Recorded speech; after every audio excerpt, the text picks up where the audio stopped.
Штипското кожно оделение новиот ковид оддел за пациенти со полесна клиничка слика за само неколку часа речи се исполнет. Од синоќа кога е ставен во функција пополнети се 8 болнички кревети, слободни се 2. Во изминатото деноноќе на инфективното оделение немаат регистрирано починат пациент.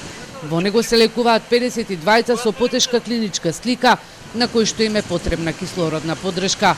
Телма објави дека поради изборите за градоначалник на штипските здравствени институции во време на пандемија имаат проблеми со итни набавки на потребен материјал за борбата против вирусот. Болницата се соочи со расипани регулатори на боците за медицински кислород, а денеска по пат на донации се обезбедени. Ги добивме потребните регулатори за боци за кислород. Во овој случај помогнаа општествено одговорни компании. Коронавирусот се шири низ истокот не само меѓу работниците во реалниот сектор, туку и меѓу вработените во општинските и државни институции.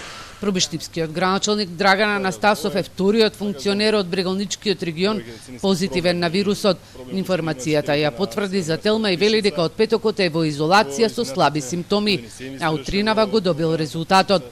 Во изолација заменуваат 6 вработени од неговиот кабинет, а од претходната недела се 20 административци.